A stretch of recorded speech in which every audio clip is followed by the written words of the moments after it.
Who would be a Wolves fan, eh? On goes ball. Speedball might yet win it here for Wolves. Flash in the shot. What a goal!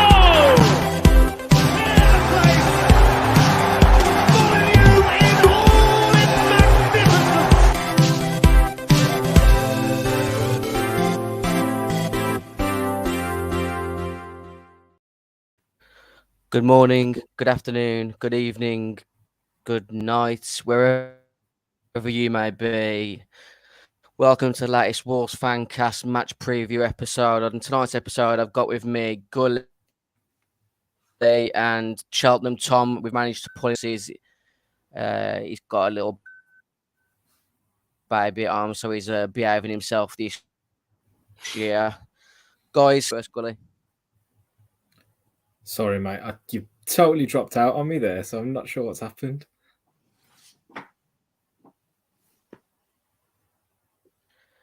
How are we? I'm all right, thank you. How are you? Not great by the sounds of this. Can you hear me, Tom? I can just about hear you, mate. You're a bit laggy as well for me.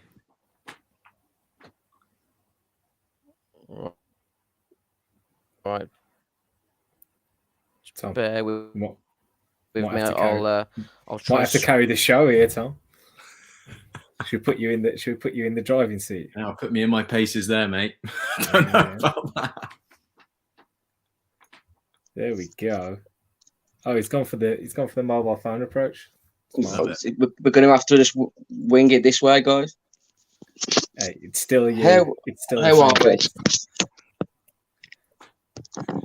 Still lagging here. All the better now for the clear picture and audio, mate.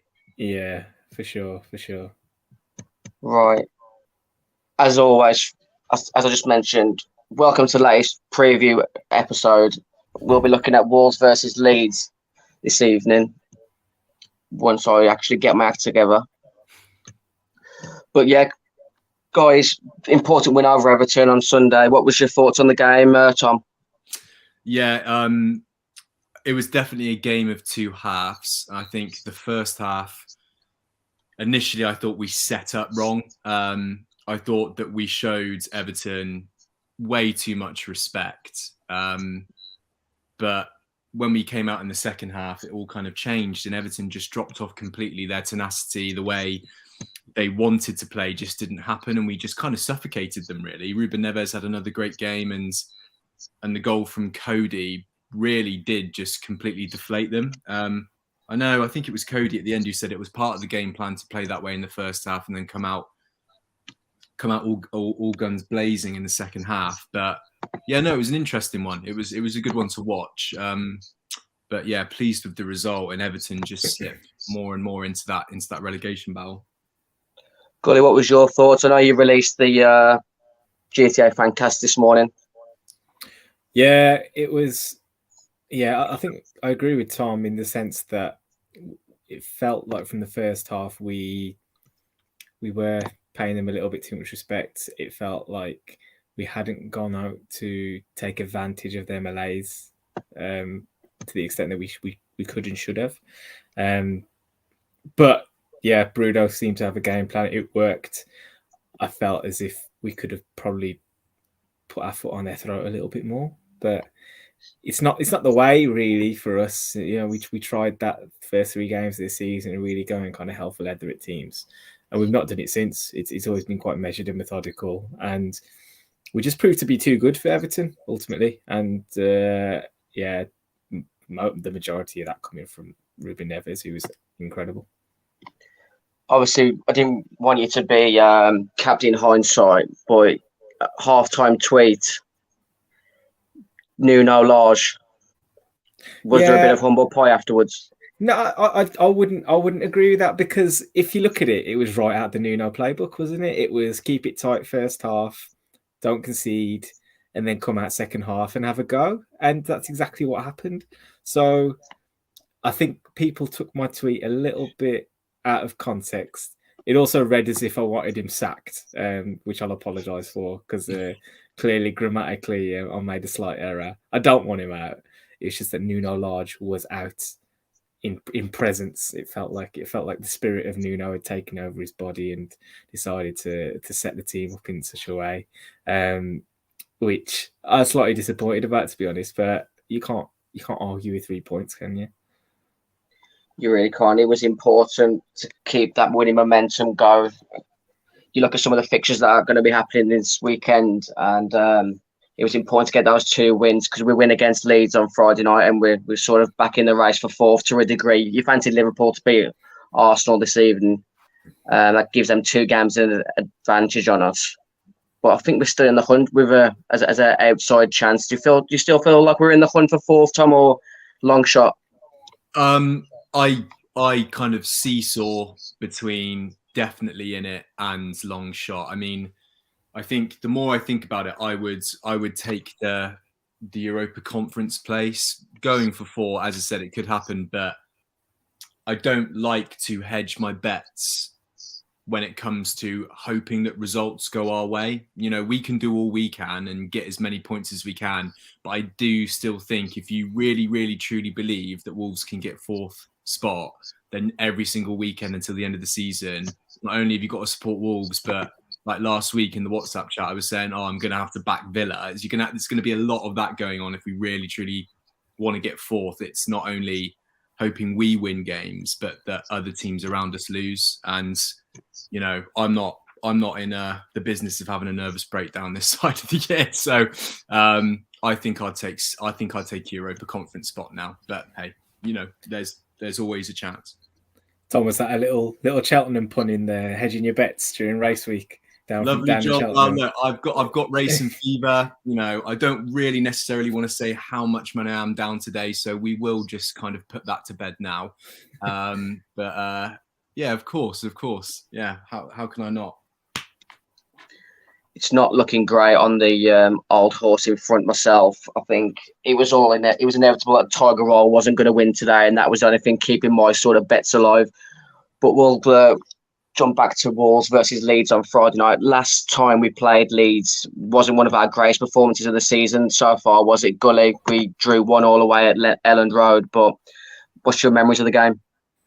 Yeah, I was there, and it was another frustrating affair because if all around us, you know how Leeds tend to play. They will press the hell out of you. They will run teams ragged, but we just didn't quite get up to speed within the game, and it was probably one of Adama's worst games that he's played. When you think about the approach that they took under Bielsa, going 1v1 all over the pitch, Adama Traore should be having a field day in that kind of environment, but he just is. I think it's the one game this season where he's not actually taking a man on, which is incredible when you think about it and you think about his abilities on the ball. And I think if he'd have had a good game, it probably would have opened it up entirely, and we'd have gone on to win it. But instead, we just couldn't get out, and they pressed us back towards the end. And yeah, soft penalty to a certain extent, but yeah, we were under pressure for a large part of that second half as well. Hwang actually put us in front that day early in the game. He was in a bit of decent form at the time. As you mentioned, Joel Gelhardt won the penalty later on, which Rodrigo put that penalty away. Tom, do you feel like we've changed a lot since that period of the season, or do you fancy the same sort of game running out again? Well, I mean, when you look at those stats, and if you showed that to someone who didn't really know anything about how any Premier League team plays, the statistics look like we were lucky to get a draw. And, you know, I feel like a draw was a fair result. I think that we're not the same team and we don't play the same way as we did then. I think obviously it's all part of this kind of first season, testing the waters, seeing the right way to set out against certain teams. And we just didn't do that in the right way on that day. As you said, Leeds pushed us back massively. I mean, the optimist in me says that we now have a bit more of an understanding, or the players have a bit more of an understanding, and Bruno has a bit more of an understanding of how the players work to see out games. And yeah, who knows? Maybe in the way that we're playing now and the mentality that we have, and the kind of tricks that Bruno's obviously got up his sleeve, which he was able to deliver after half time at the Everton game. If we were to go back to Alan Rhodes now, then yeah, I would say that, yeah, my head's telling me that we would be able to see it out, for sure. Going into the game on Friday night, both teams coming off the back of wins. Leeds beating Norwich 2-1 at home. Did you guys see any of the actual game between Leeds and Norwich? Now, all I saw was the clip at the end where it looked like, you know, they'd won the Champions League or something with that goal at the end. I mean, winning 2-1 with a last-minute goal against Norwich at home. Look, with all due respect, it's nothing to really shout and scream about. But I guess in the context of Leeds, they'd had such a crap run of form that obviously that was a huge release. And we're both coming off the back of wins, but I just think that we are the informed team. Leeds have been absolutely drubbed since mid-January. Even before that, they've conceded lots and lots of goals. So you would like to think that at Molineux on a Friday night with the fans behind us, we will hopefully kind of dispatch them, really. What's your opinions on Leeds' recent form? I mean, it's a bad conceding tally they've got, isn't it? I think they're averaging 3 goals to concede a game at the moment in the last 5, Gully. Yeah, it's I think to a certain extent it was always kind of going to come if everyone kind of follows the travails of Bielsa teams. They always seem to have this incredible peak, and things just tend to bomb towards the end of, you know, a cycle where his players just kind of probably can't keep maintain the standards that he wants them to. I mean, yeah, it was thrilling to watch at times. I still think about that game where they played Man United. They were 2-0 down, I think, at half time, pulled it back to 2-2 within minutes, and then still went on to lose the game. And that was just like Leeds in an absolute nutshell. Now, I don't necessarily expect them to be that way with Jesse Marsch at the helm. And I think even the game against, who did they play?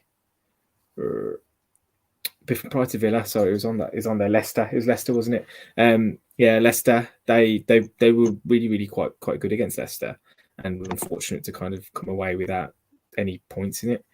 So there probably will be a bit more of a tidy team, but ultimately, I think the quality within their ranks is championship level for the most part. You know, he's Bielsa's real genius was lifting the levels of players like Stuart Dallas, like Luke Ayling, like Liam Cooper to perform at Premier League level, and they will regress to the mean at some point. And I think that's what started to happen towards the end of his reign. And I don't see someone like Jesse Marsch coming in and really keeping them at the levels that they've displayed previous to that. If you have a look quickly on screen, their lineup at home to Norwich on Saturday. It was important for them to get Patrick Bamford back, wasn't it? I feel like Bielsa fell into a bit of unlucky sort of situation, like we did losing Jimenez last season, but they've got that focal point again now. And how key do you think Bamford will be in the game Friday, Tom? Yeah, I think he'll be a real test for our defence. You know, I think if you think about it, over the past couple of seasons, Bamford has been up there with, you know, the 8 or 10 strikers that have been really kind of scoring lots of goals, and it will be a real test for the likes of Kilman and Cody if they both start. Well, if Kilman starts to really kind of keep a lid on him. I would like to think that we've got that. Our defence is pretty solid and it's pretty sure. But I would be interested to see, actually, with that in mind, you know, who is going to be starting to face that problem that Bamford poses. Is it going to be Bolly? Is it going to be Kilman? But yeah, I mean, he could definitely score against us on Friday. But as I said, I've got some confidence that our defence could set up in the right way to hopefully keep him at bay. I have been listening to a Leeds podcast today, and that they did sort of reveal that Joe Gelhardt was lined up to play for their under-23s this week, but that's been cancelled now because they want him fresh for the game on Friday night. They've got the front three of Daniel James, Rodrigo, and Bamford. Who out of those three is most likely to come out, do you think, Gully? Well, I don't know if Gelhardt will be set up for a start, but I think did Bamford come off at half time in their last game at Norwich? Yeah, he had 45 minutes, was apparently the plan because of how long he's been out of sort of starting lineups. Yeah, you wonder if maybe that's their plan again, and they can give each of them 45. I've not been massively impressed by Rodrigo since he came to the club, to be honest. So you wonder if his place is under threat anyway. He's obviously the senior player as opposed to Gelhardt, but Dan James offers a bit of a threat with his pace. Rafinha, to me, is top 6 quality. I think he's an unbelievable player. So really, it's Rodrigo's the odd one out there because Bamford is so important to them. So if Gelhardt comes in, and again, real impact when he came on against us in the away fixture. So not looking forward to playing him if he does start. It's that time of the show where everyone has to tilt their head for a few seconds. I'm not sure about you guys, but my favourite formation for a football team to play is a 4-2-3-1. Do you expect us to go back to 3 up front on Friday, Tom? Yeah, I mean, it could definitely happen. I think that the 3 up front offers a lot, and if we think about how we set up against Watford, I think that I would keep it at that same kind of system. I think that it will be Raul, I think it will be Wang, and I think it will be Podence. I would like to see Neto start, but maybe it's still not the time. I know that on the last podcast I was on, I said I'd like to see him start and I'd like to see him get a really, really decent amount of minutes. But I think maybe in this game with Leeds going full throttle as they do with the kind of rock and roll football, it might change under Jesse Marsh. But, it might be good to have Neto as an option coming off the bench when the legs are getting a bit tired to really make an impact. According to the Leeds podcast that I listened to earlier, they did say Luke Ayling had quite a good game on Saturday at home to Norwich. But like Tom just mentioned there, Gully, ideally you'd like Pedro Neto running at Luke Ayling, wouldn't you, if you can get over this impact injury that he had before Everton? Yeah, I think Luke Ayling is a decent fullback, to be fair. Their troubles seem to come when he's had to fill in at centre half. So if he is at fullback, they'll probably be better set defensively. But I just think, well, I mean, we don't really know what's happened with Wang off the back of him coming off against Everton, do we? So that could tell a story with regards to how Bruno wants to set up. I don't see the front two working in any other way, really. I know Podence came on and did well against Everton, but ideally you wouldn't have a front two with Podence and Jimenez. I just think you need an extra player up there because of Podence's style. He's not going to necessarily make runs in behind and stuff. But with that in mind, if you've got Neto available, I think this is a decent opportunity to throw him in. He's already started him against Crystal Palace. I don't think it was necessarily the smartest thing to do. But if he was willing to start him in that game, I don't see why I wouldn't start him this coming Friday. The biggest conundrum that we've got as a club at the moment, Villa is the game next after Leeds, and Ruben Neves is still on one booking away from getting a suspension. Any of you think we should rest him against Leeds on Friday? I mean, that it's an option, and actually, if I'm thinking about it now, if Neves had to start against either Leeds or Villa, I think that I would probably choose Neves to start against Villa. I think that Villa probably pose more of a threat, particularly with the new acquisitions that they got in January, and we would want, our best centre midfielder there and present. But that it's hypotheticals. Neves could play against Leeds, have a great game, not put a foot wrong, not get a yellow card, and be able to play against Villa. So, if Bruno's feeling particularly cautious, and he has every right to, considering the kind of fragile situation we're in, teetering on the edge of as you said, top 4 or 5 or 6th place in the league, then it might be a decision he makes. But yeah, it begs the question, who would take his place? And I don't know if maybe Kundal could do that. It is an interesting one for sure. It'd just be Bruno to do that, because I tweeted an entire thread before the West Ham game about how Podence was undroppable, and then he dropped him. And I made a video all about Ruben Neves last night and how excellent he's been over the last couple of games in particular. So yeah, right on cue, Bruno will no doubt drop Ruben Neves this week because he's a bit tired, or he's in the red zone or something like that. There's a few remaining games left of game week 29 this week in the Premier League at half time. Spurs beating Brighton 1-0, which isn't great for us. We'll drop back down a place. If you have a quick look at the league table and the fixtures for this weekend, Wolves at Leeds Friday night, followed by Villa versus Arsenal at midday on Saturday, Leicester versus Brentford, and Tottenham versus West Ham on Sunday at 2:00. You look at those two fixtures there, Arsenal away to Aston Villa and Tottenham at home to West Ham. There is points for us to gain on those sides around us.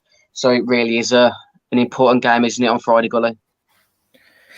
It is. I'm kind of enjoying the fact that we're still in the hunt for something, though, after last season especially. It's just nice to see that. I mean, it feels like the end of the season is nigh, and like it's flown by. I don't know where the time's gone. To think that Bruno's kind of almost about to complete a full season at the helm, it still feels like there's so much more to come, and he's got a lot more to offer. And you just feel for him not having kind of a fully fit squad available to him throughout the season, because he's shown he's so capable at this level. But yeah, I mean, that West Ham Spurs fixture, I don't think you're too disappointed if West Ham win that one, really, are you? Based on the games in hand and stuff, especially if we pick up points against Leeds, and that leaves Tottenham with a bit of daylight to catch up on us. So yeah, maybe that's what we should be gunning for there. But any Tottenham team could turn up at the moment, and you don't know what result you're going to get with them. Do you fancy Villa to beat Arsenal, Tom, on Saturday lunchtime?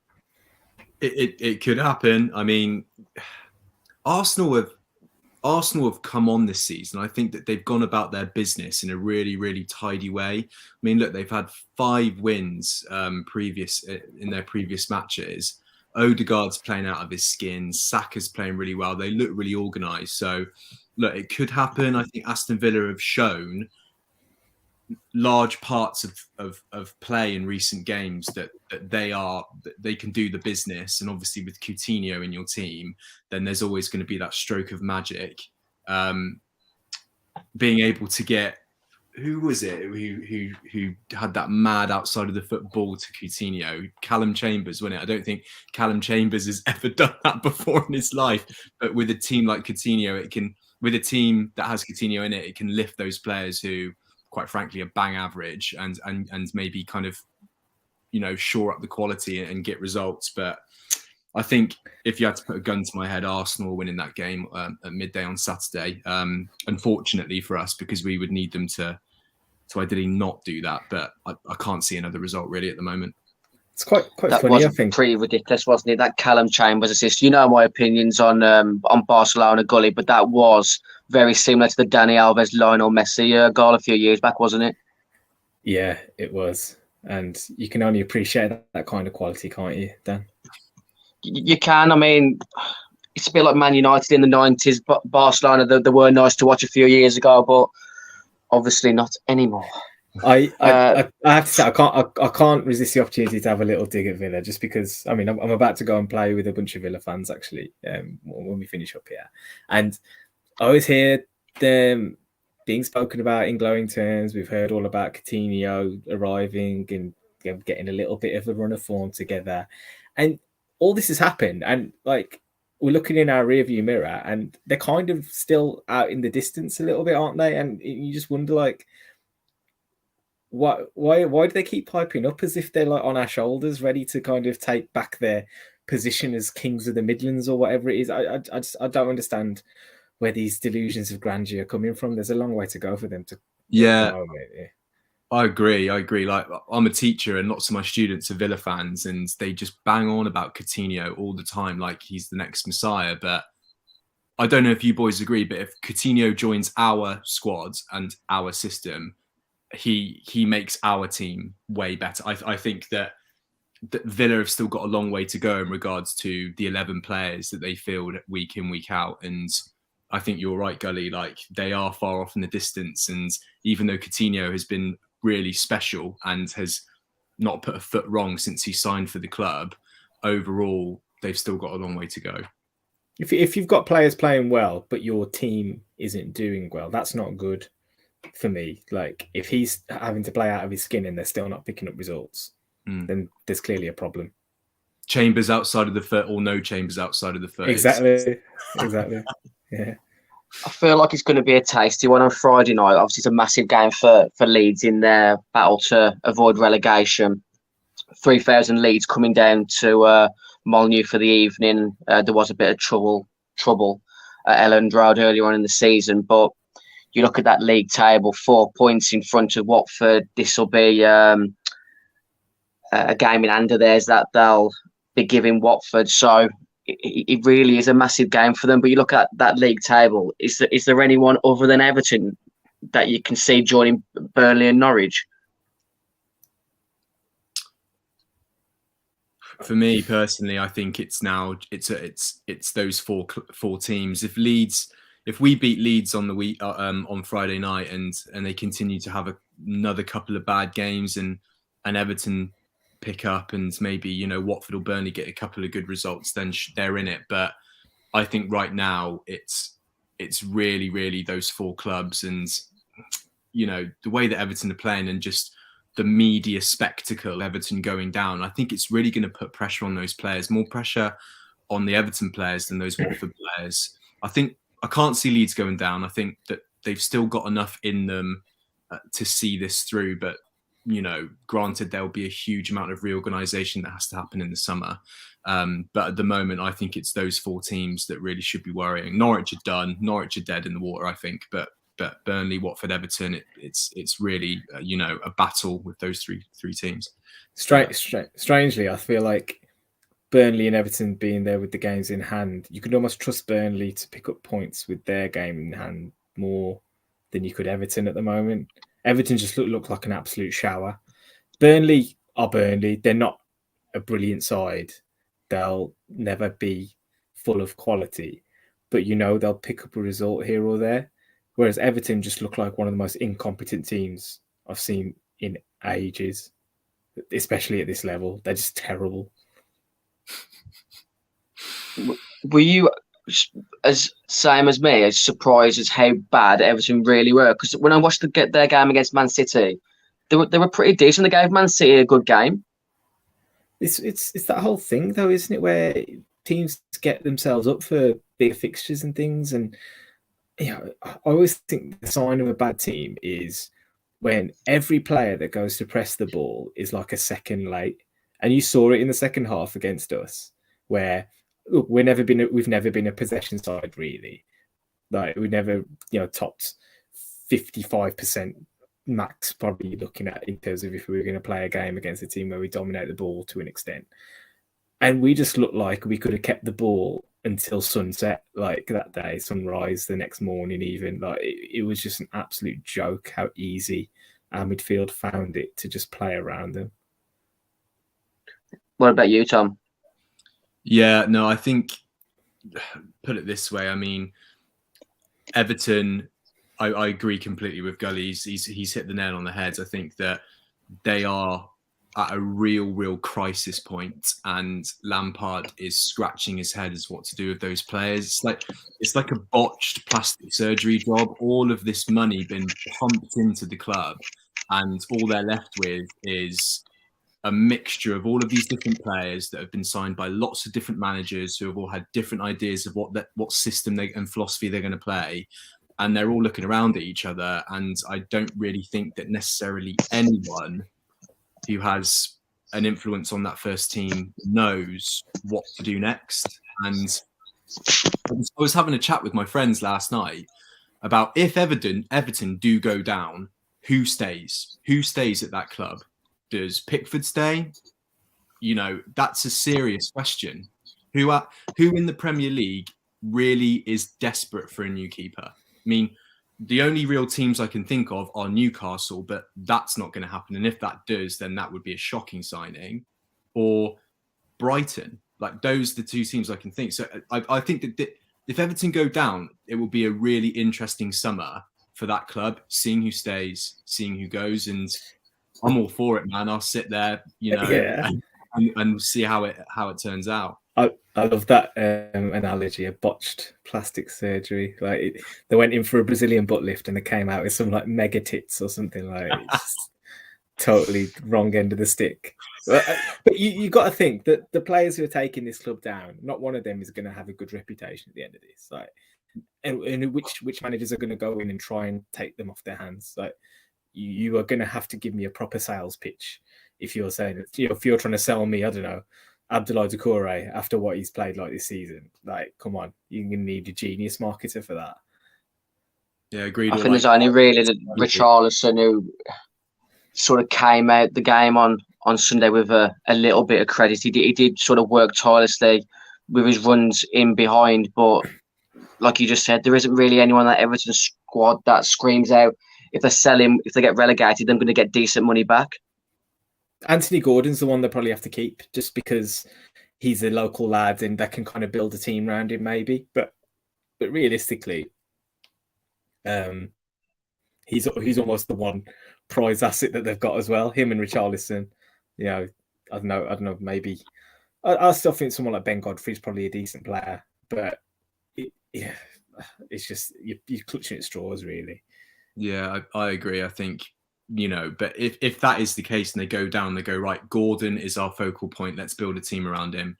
Just think about, you know, actually the mentality of the people at the top of the club 5 years ago saying, let's put so much money into this team that we force ourselves into the top 5, top 6 to then be a championship club who are actually now focusing all of their football around a local lads that they have that they've just brought up themselves. It's an interesting one, and if I'm an Everton fan right now, I'm stressed for sure. You shouldn't be allowed to make mistakes to the extent that they have had and survive. Yeah, it's not right. It's just not right. I've got no general animosity towards Everton, but like you just mentioned, with their recruitment and how poor it's been over the last however many years and how much they've actually spent, they deserve to go down for that alone, don't they? Yeah, 100%. It's a travesty what they've done in the transfer market, and they've gone through directors of football like, you know, go through.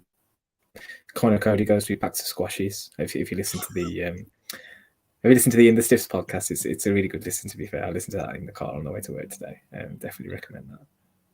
I think it was either Ben Marshall or Andy Lonergan mentioned about Conor Cody's not addiction, but love for squashes. I was never even aware of what squashes was until that episode.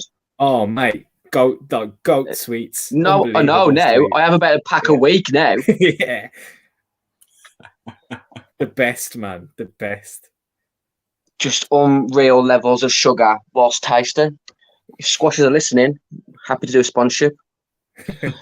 Friday night. Leeds at home. Gully, what's your score prediction? I'm going 2-0 Wolves.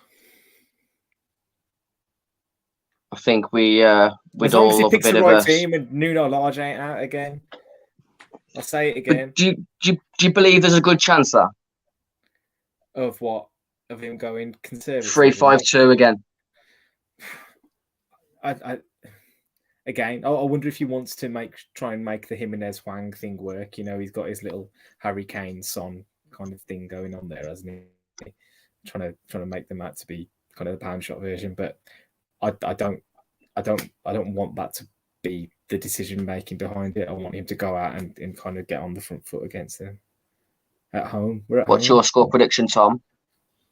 I'd like to go with 2-0 like Gully, maybe 2-1 if Bamford is up for it, but I think 100% we're winning. I think we're winning. I really feel confident that we'll win. We're at home, coming off the back of a couple of really, really solid performances and good wins. So, let's go 2-0 as well. I think it's going to be a tight game on Friday night. And I think, because I mentioned earlier, there isn't that many Premier League fixtures this weekend. I feel like there's going to be some sort of like VAR travesty that happens during these fixtures over the weekend, because the Premier League need the interactions, and without the likes of Man United and Liverpool playing in the Premier League, they need something to draw attention back to the league. But are you suggesting I think I'm going to go 2-1 Wolves, and I think and I don't know where this is coming from, because this episode for me has been an absolute shambles and I'm all over the place. So I'm going to go with that Trinket who's going to score on Friday night. That's how reckless I am being tonight. I don't know why. I mean, he had a good chance to get against Everton on Sunday, didn't he? When Powden's played. Now Fabio Silva played him in, and yet he still managed to balloon it over the bar. You've got to hit the target there. You got to hit the target. Ridiculous. I hate digging him out every week, but he's as bad as Dele Alli for fraud as a footballer. Bloody hell. That's harsh on Dele, I've got to be honest. At least Dele has a track record. To be fair, but did you see how bad Dele Alli was on Sunday when he was warming up? He looked that tired. He looked like he'd been up all night playing Fortnite. He had a shocker when he came on, and that foul on Jose's side, he was just so frustrated, and it was just a bit of a mess, really. Absolutely. But on Friday, did you, both of you boys, go to the Wolves Leeds home game in the 03-04 season? Yeah. And do you Alan Smith wonder on goal? Yeah, Alan Smith own goal. And do you remember, did Paul Robinson snatch a ball off a ball boy or something and get loads of shit from the South Bank? I can't remember if I'm dreaming about that, or it's like a different fixture later on, a few years later. But I just remembered always there being lots of drama against Leeds when I was a younger lad and we played them at home, for sure. I don't remember that. I've got to be honest. Yeah. I think I remember Stephen Evenson scoring a couple of goals, which was a surprise. I'm echoing like hell, by the way. He's honestly, he's gone to shit and he's taken us down with him. Is there still a bad echo now? No, you're good. Honestly, shambolic. I'm going to have a word with the missus about the Wi-Fi. I know you got to go at 1:45, Gully, so I'll just do a quick quiz and then you can get off. Quiz, as always, sponsored by Pixel Yeti Media. First question this week. 3 years ago today, Wolves beat Manchester United 2-1 in the FA Cup quarter-final. Who, out of the below, didn't feature in the game? Adama, Helder Costa or Ivan Cavallero? I'll come to you first, Tom. Ooh. I'm going Ivan Cavallero. Gully? I have zero memory of Adama in this game, so I'm going to go for Adama. The correct answer was Ivan Cavallero. Adama and Helder both came off the bench that day. I'm not claiming to have Second question. 7 years ago tomorrow, we beat Sheffield Wednesday 3-0 at home. Saka scored from the penalty spot, as you can see in the picture above. Benik Afobe, and who else scored that night? I'll come to you first, Gully. I remember this one. It's a good goal. James Henry. Tom?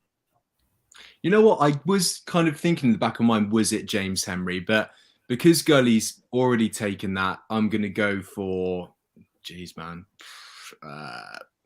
Danny Batt. It was James Henry. We've got two more questions left. Question 3 is, obviously on Sunday we beat Everton, which was our 8th away win in the Premier League this season. That was our record amount of away wins that we breached on Sunday. Our first away win was against Wigan with Andy Keogh scoring the winner that night. But who was our second away win against Gully? Oh shit! I was hoping you to ask about the Wigan one because I was there and I remember Andy Keogh gave him one of the best striking performances I've ever seen. Turned Titus Bramble inside out. Oh god, second away win that season. Shit. I'm gonna go like I don't know. I remember us beating West Ham away that season, so I'm just gonna say West Ham.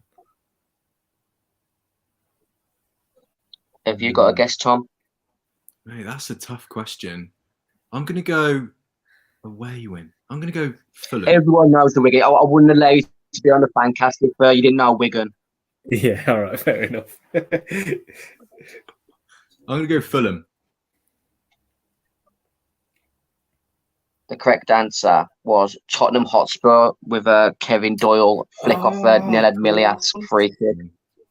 Oh, yeah. That was the second away win. You've both got 1 point so far. Going into the last question. The last question is a name the goal scorer, and it's just a bit of audio with the picture above. We beat Burnley 3-1 away 14 years ago today. And the goal scorer. Henry back here to Foley. Good strong challenge again from James O'Connor. Henry under pressure from Lafferty this time goes back to Foley. Ball forward, finds Ebanks Blake. Here's a real chance, the big man, and he scored. Back in the side, he's got it past Karai. 14 minutes played, and it's got the goal.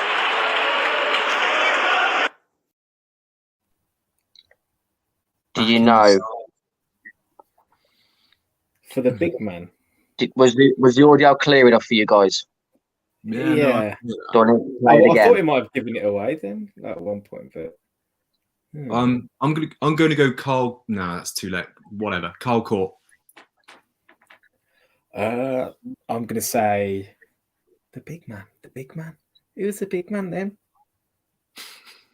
Shit. Kevin Kyle. We're Kevin Kyle, was it? No, and I've got no tiebreaker either. The correct answer was say George Olifinjana. I was just thinking that. He was a big man. He was a big man. He was a big chap. Oh, that's done my head in now. You ruined my evening. I thought the bet, but you've topped it off now. Fucking hell. Seriously. Sorry, Tom. Always get the most obscure audio from obscure fixtures. Like, jeez. I had to look at the Wolves 2007-2008 season review, and I had to do a screen record just to get that audio. Yeah, man. So that's how much effort I put into this podcast for an episode to be as shambolic as this. But guys, thanks for joining me tonight on another match preview episode for the Wolves Fancast, part of the 90min.com network. Hopefully we'll be back on either Saturday or Sunday with a podcast to review, hopefully the win over Leeds United. If I don't see you over the weekend, have a good one.